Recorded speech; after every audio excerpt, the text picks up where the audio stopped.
আব্বার বাপ বলতে একটু গায়ে পাচ্ছি না, দেখি তো মনে হয়েছে ছেলের বয়স তোমার আব্বার বয়স সমান সমানই হবে। তো বাপ কোন স্কুলে পড়াছো? আগে আপনাদের পাশের গ্রামে প্রাইমারি স্কুলে পড়াইতাম, এখন প্রমোশন পেয়ে আমতলা হাই স্কুলের হেডমাস্টার হয়ে গেছি। বাহ, খুব ভালো ঘটক মশাই, ছেলে আমার খুব পছন্দ। তুমি বিয়ের ডেটটা ফাইনাল করো। আব্বা হ্যাঁ ঠিক আছে, ডাবলা তুই পরে বলিস।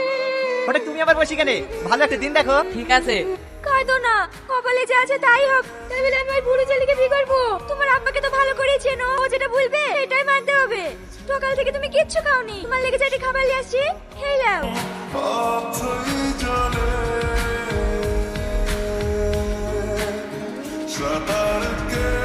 ও মা গো, কি হলো বাবা, কি হলো, কি হলো? কি হয়েছে বুড়ি, তোর কি হয়েছে? কিছু হয়নি, এনে সুইচ দিতে কি শর্ট লেগেছে। ওটা সেদিন সেরে গেল, কি বসালো কি জানি, দুদিনও টিকলো না। ওসব মিস্ত্রি কাজ জানে নাকি? দুদিন কাজ শিখে বড় বড় দাপট মারে, আবার ধরিলে সে ঠিক করিলে টাকা দিবা না, তবেই শিক্ষা পাবে। তুই ঠিকই বলিসি, এক্ষুনি ধরিলে আসছি। এই তোমার মাথায় তো বিশাল বুদ্ধি গো। এই বডি করে সেরে দেখছি আমার এই যে শর্ট লাগিছে। শর্ট লেগেছে, এই বিষয়ে তাড়াতাড়ি অ্যাম্বুলেন্স ডাক, হাসপাতালে নিয়ে যেতে হবে। এই থামো থামো, আমার মেয়ে তোমারও তো দরদ কিসে? না ওই কাজটা আমি তো করে এসেছি, তখন যদি কিছু হয়ে যায় আমারই তো দোষ হবে, সেই জন্য। ঠিক আছে ঠিক আছে, তাড়াতাড়ি চলো। ঠিক আছে চাচা চলো। ব্যাপার, আমার থেকে তো দেখছি ওরই তাড়া বেশি। চলো চাচা আসো। হ্যাঁ হ্যাঁ আসছি। এই এত সেজু গুজু বসে আছি, তোর যে শর্ট লেগেছিল। ও ছোটখাটো শর্ট খারাপ অভ্যাস আমার আছে।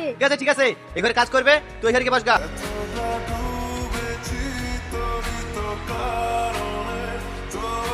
ওইদিকে কি দেখছো? বোর্ডটা দেখো কিভাবে সেরে দিয়েছো।